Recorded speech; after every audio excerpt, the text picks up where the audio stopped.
Welcome back to A Little Lily Princess. So, last episode was the last episode of that session, so I'm back now after a few days. And yeah, our life is over, in a sense. It's tough. It's tough for certain, because... well, I mean, basically we've been ruined. No family, no inheritance, no wealth. We're just stuck as effectively little more than a slave and indentured servant. With very little hope at upward mobility at this point. So yeah, I don't know where we're going here. Things ended up a little tragic in our last episode, so... maybe we can dig our way out of this, but I'm not seeing anything that'll help us right now. But we'll try, we'll press on regardless. It is our life, and we must live it in the best way we can, even if only futilely. The first night she spent in her attic was a thing Sara never forgot. During its passing, she lived through a wild, unchildlike woe of which she never spoke to anyone. There was no one who would have understood. "My papa is dead." It was perhaps for the best that, as she lay there, her mind was forcibly distracted from its anguish by the strangeness of her surroundings and the physical discomfort of the hard bed beneath her. "My papa is dead." She turned over and over again in search of rest, while all around her pressed a darkness more intense than any she had ever known, and the wind howled among the chimneys like a living thing. Some noises were worse than the wind. There were scufflings and scratchings and squeakings in the walls, and behind the skirting boards. Sara knew what they meant, because Becky had described them. Rats. Once or twice, she even heard sharp-toed feet scurrying across the floor in her attic room, and startled up from her bed. But there was nowhere for her to go, and nothing for her to do but lay her small form down again and cover her head with the bedclothes. Sleep, what she had of it, came only in those moments where exhaustion overwhelmed confusion and despair. Sara could sleep only a few minutes at a time before her awareness forcibly resurfaced.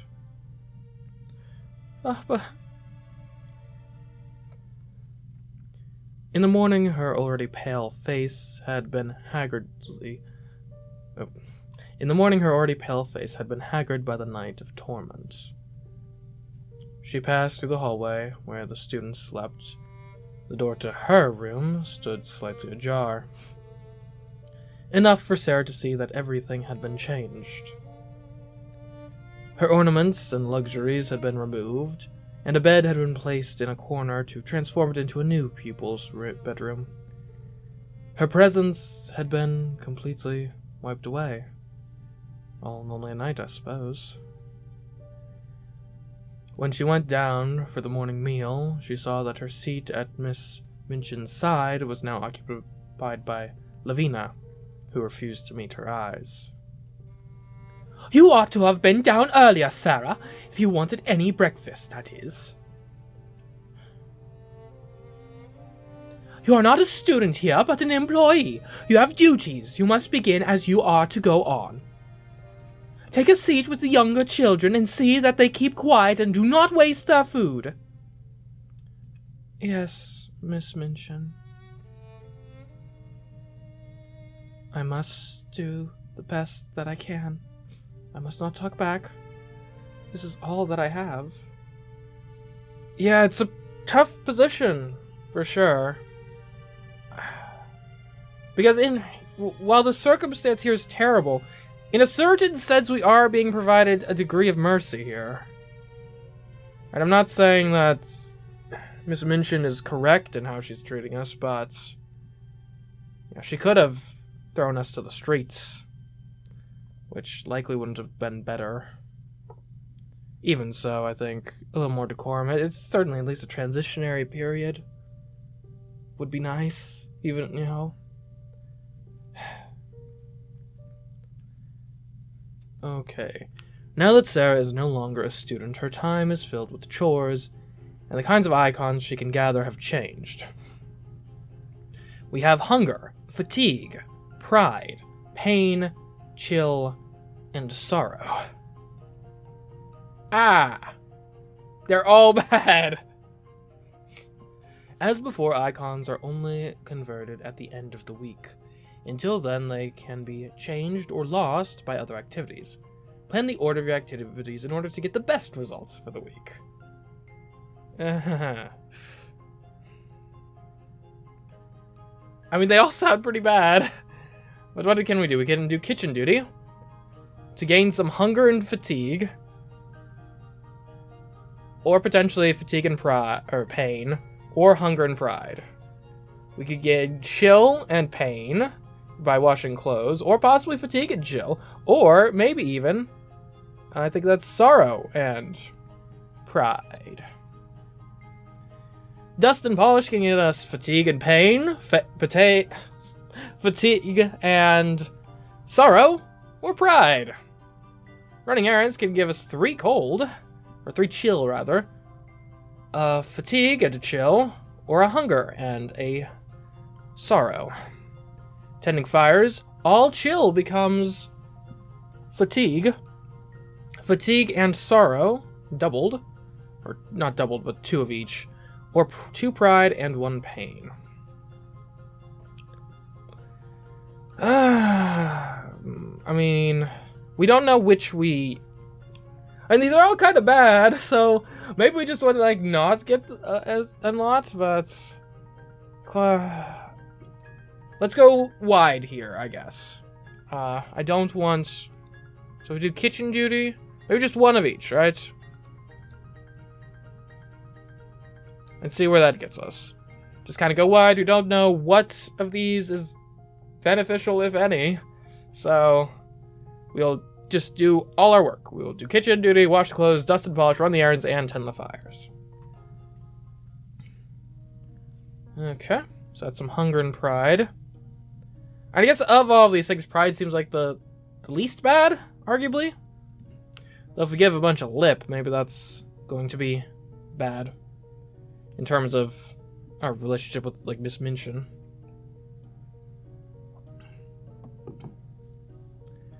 Okay, so we got 1 hunger, 2 fatigue, 3 pride, 3 chill, and 3 sorrow. No pain. No pain, no gain, but yeah. I completely forget what I was doing with you. I think it was like, Here, look at you then! The fancy girl all made such a fuss over. Not so high and mighty now, are you?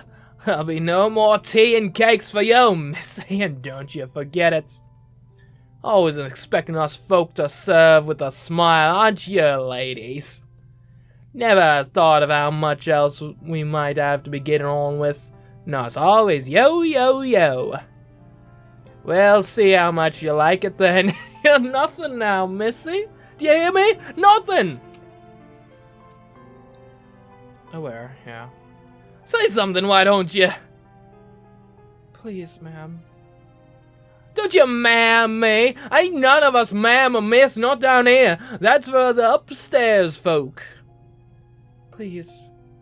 I came to see if you had any duties for me. Ha! Hoping I wouldn't, and you could duck away and leave me to take the blame if you could. Look at your hands, soft as porridge. Soon crack and bleed if I gave you any real work, and then you'd ruin what you touch. Here, girl, take these rags out back and wash 'em, and if you bleed on 'em, wash 'em again. Yes, cook. I mustn't complain. I mustn't show her that I'm trying to earn my living. I must show her that I'm trying to earn my living.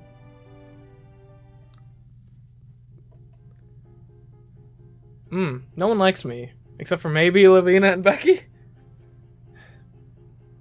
I suppose that's probably because we didn't progress enough with their routes in the first chapter. Well, Lavina and Becky, I'm relying on you, fine ladies, to make my life here decent. Yeah, maybe even not decent, just tolerable. We'll start with Becky. The hard bed would never be a comfortable place to sleep, but after struggling through her unaccustomed labors day after day, Sara could not help but collapse into exhaustion. Sometimes when she woke, she would not at first remember where she was or what had happened. It would be as if she had been snatched from her old room and trapped in a cold, grey prison. Memory, when it resurfaced, brought no relief. The prison was the world. There was no escape.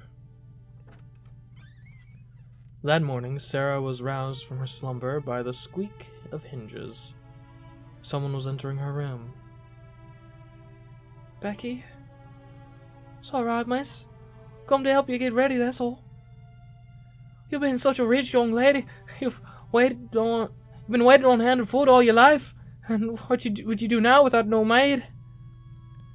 Them dresses of yours is meant for a maid to put in. Now you're poor. You've only got a maid to wait on you. It won't take a minute. I can do it right quick. But you shouldn't. I'm not any different from you. Of course you're different, miss. You were brought up different. Not like this. It weren't you.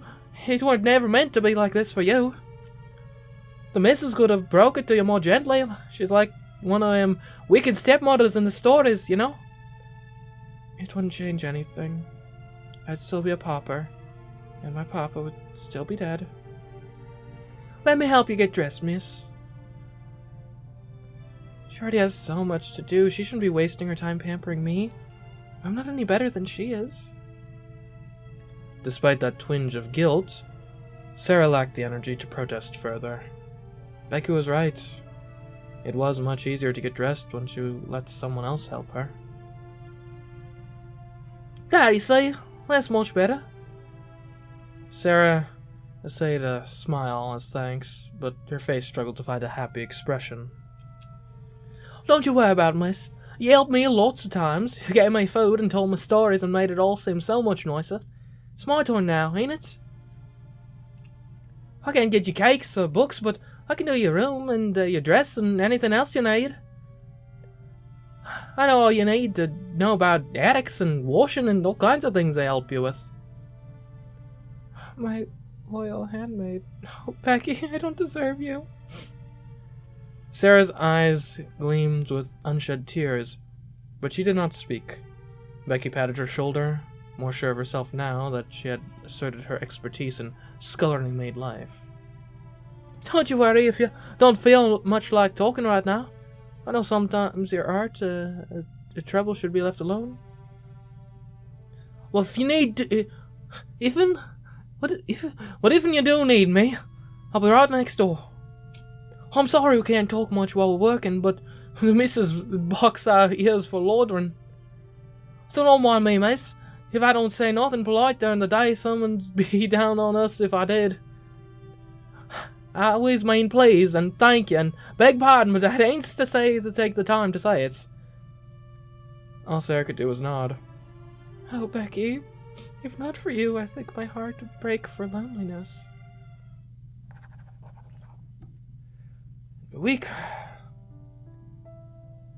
Do make an effort, Ermengarde. The classroom is inches from the dining room. Even you should be able to manage. That's not fair. I had to go back upstairs for my book. Stung by Lavina's teasing, Ermengarde hurried through the door and closed it behind her. They're going to class. They have books. She stood there for a moment, biting her lip and staring at the wood of the door, when suddenly it opened again. Sara, come with me! Sara lowered her gaze and followed Miss Minchin into the kitchen. Emma, the basket. Here, ma'am. Very good. Sara, here's a list of things we need from the market, and here are some coins to pay for them. When you are done, bring your purchases to Emma and any leftover coin to me. I know what such items should cost. Do not attempt to pocket any of the money for yourself, or you will be whipped for theft. Yes, Miss Minchin. On with you, then. Sara kept her head down and walked out of the room without protest. Well, I mean, hey, this is good. We are getting... silver linings, but we are getting entrusted with household finance. This means that Miss Minchin, even if she's cruel to us, trusts us to a certain degree. And this is an area where we can potentially excel and maybe make a name for ourselves in the household, right? Like, if we can go hard on the haggling, get some good deals, bring her back way more extra change than she was expecting, hey, maybe we get promoted to head maid or something later. I don't know. That or we just get taken advantage of. She's like, ooh, I've got a clever servant girl. How lovely. I guess the alternative, like, if we could get good deals, we could also just kind of skim some off the top, get some money so we can, like, leave here. That's another alternative. At least her education is not completely wasted. That Becky can scarcely read her name. I certainly couldn't give her written instructions. No, ma'am. Well, get back to your work. Yes, ma'am. Okay. We should probably get... So I'm assuming the mechanics are probably the same from, like, the first act. So we probably want to get some paint up.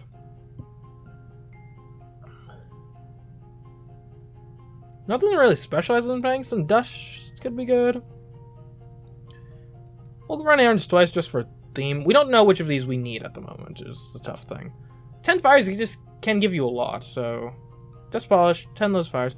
Although, hold on. You would want to 10 fires at... Yeah, don't 10 fires in the middle of dust and polish. Yeah, okay. Because you would hate to turn, like, your no chill into pride or whatever.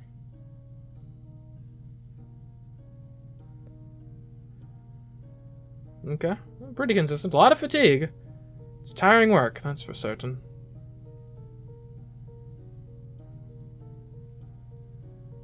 All chill becomes fatigue. Yeah, okay.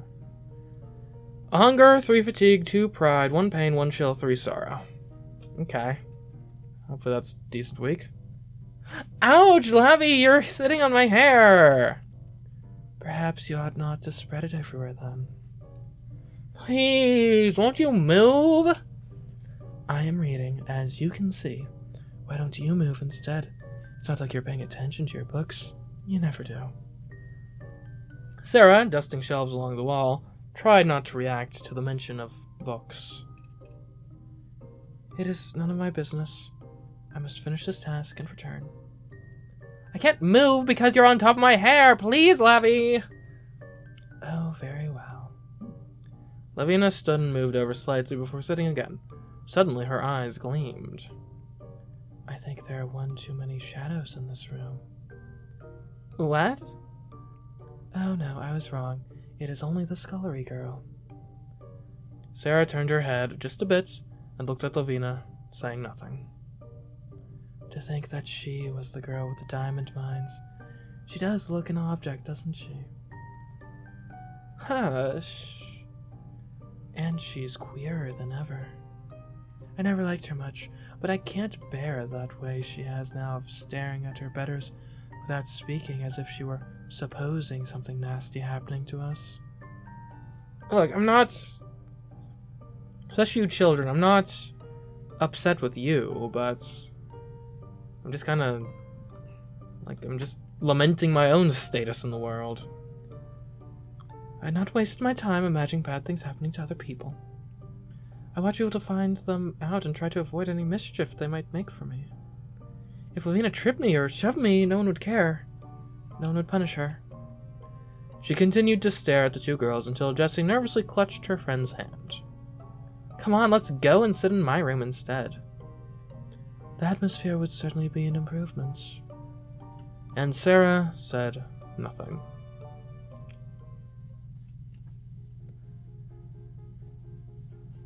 Sets route. Okay, I see. So is this like I'm choosing one? I mean, Becky's nice. I'd at least like to see the first Lavina event. before deciding. Because I do think, and Becky's a nice girl, but I do think the Lavina event, or if there's like a Lavina route, I think it is...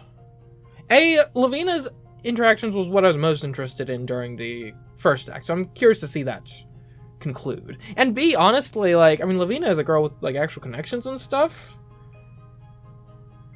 She could be a ticket kind of back to a better standing in society if things pan out well with her. Right, I mean... And I hate to view interpersonal relationships and dynamics in this way, but I mean, we've had a very severe fall from grace, and ideally I want to try to regain some of my standing in society. A scullery maid is not really beneficial in that regard. And I want to have good rapport with both of them, of course, but I think if we have to choose, like, strictly one we're going with, I'm more interested to see how things can turn out if we go for Lavina. Now, granted, it's more of a risk, right? I could very easily see the Lavina route being... Because Lavina is a bit of a jerk. She's a very jealous jerk. Very materially focused, very jealous of us once we were rising, and very vindictive now that we've fallen, it would seem. So targeting Lavina here could be our downfall. Because the story very well could just be, and Lavina didn't care about you at all, and just kind of made fun of you more, and now you're just, who knows, maybe now you're dead somehow. But I think there's no harm in at least seeing her first event. We can kind of gauge where these are going based off that. It was difficult for Sara when walking through the halls of Miss Minchin's to meet the eyes of girls who had, until recently, been her friends and companions. Neither she nor they knew how to react. Less painful, then, to keep her eyes downcast. If she did not see their faces, then she would not have to see them turn and look away. Besides, looking at the floor could be quite interesting. Tiled floors had a relaxing sort of beauty in the way that the colors looped and repeated as you went along, while each swirl in the wooden floor was unique. And if sometimes the floor contained pebbles, or spiderwebs, or little clumps of horse-scented London mud, that was also something useful for Sara to see so that she could clean them. She was no longer a guest in these halls, but a servant. And so, as Sara walked quietly with her eyes fixed upon the floors, she did not see Lavina coming. You. The weight of Sara's burdens were such that she had no energy to be startled by this occurrence. Her head raised slowly but surely, her eyes fixed upon Lavina's flushed cheeks. What does she have to be so upset about? Get out of my way, you horrible little rat. What did I... Talk about kicking a girl when she's down. I'm not a rat, and I'm not in your way. There's plenty of room for you to walk around me, or me to walk around you. Also, it's a subtle thing. I'm not an artist, so I can't really say exactly what kind of method they used here, but the difference in her eyes, in Sara's eyes between Act 1 and Act 2, like, it just gets that depressed feeling across so well. Again, I don't know what the specific technique used was, but it's nice. Don't you dare come near me. Do you know what you almost did? You could have ruined my family. Me, little old me. What? I trust you.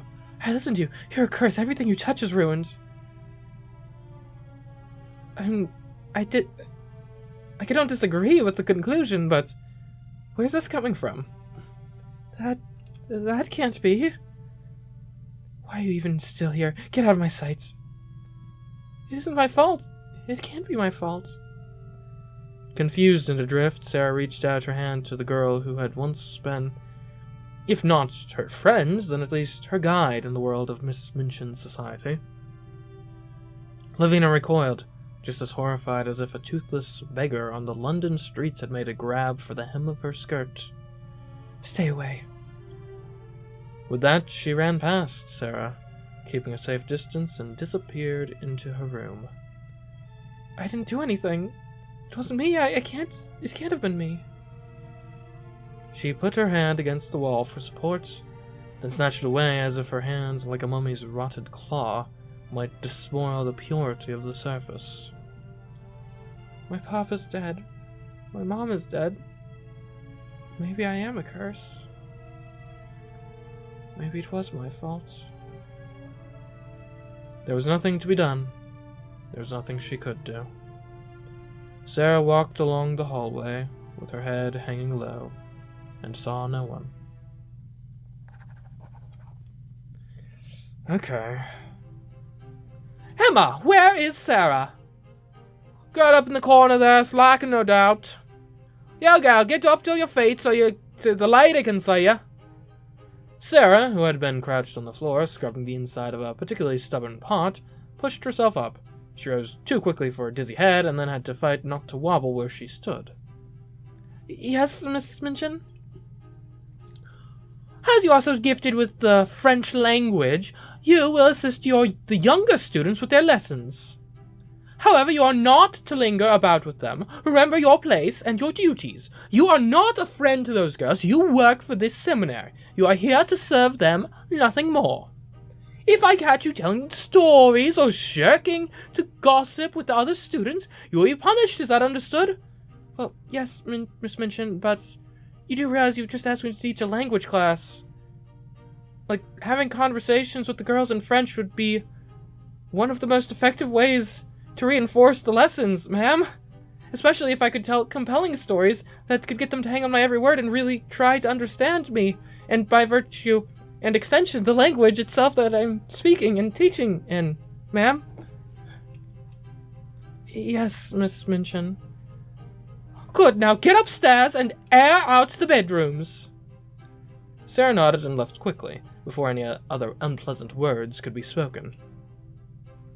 There is something distressingly impudent about that girl. I do not trust her. I will not have her forming intimacies and talking to the other children.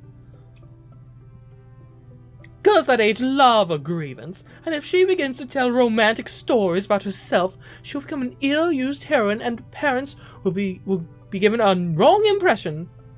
It is better that she should live a separate life, one suited to her circumstances. I'm giving her a home, and that is more than she has any right to expect from me. I shouldn't worry, ma'am. Those little misses don't look much past their noses. They see how she's dressed. They don't want to think about her or talk to her any more out of my way or fetch my tea. Miss Minchin looked at her. Begging your pardon, ma'am. Have the tea brought to my rooms when it is ready. Yes, ma'am.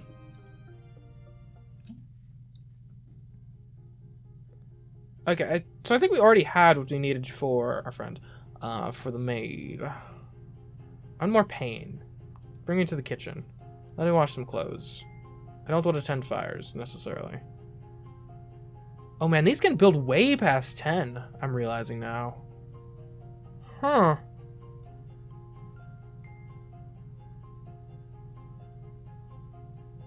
I think more kitchen duty and then run ends. I'm fine with just tending the fire.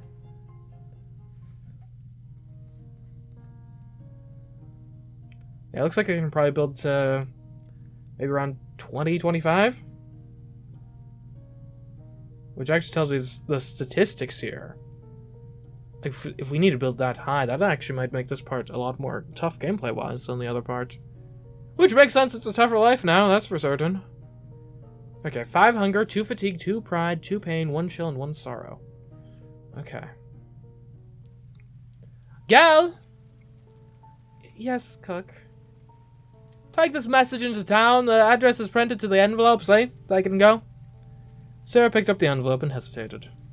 What you waiting for? It's raining. Oh, you have eyes and ears, do you? Mind you keep that letter dry as you go? I haven't a carriage anymore. Better walk faster then. But... And a tongue you've found as well. Wondered how long that would take. With that warning, Cook lashed out with the wooden spoon she was holding, striking Sara hard upon the arm. Oh. That's what you get for talking back to me. Dogs aren't afraid of the rain. You're an animal the same as them, so you deal with it. What's with your classism? You're a servant here just as much as I am. I don't think dogs like to go out in the rain either. Are you gonna get moving, or I'm gonna have to school you again? There's nothing else to be done. Sara bowed her head, hiding the pain in her arm and the stinging in her eyes, and walked out into the rain.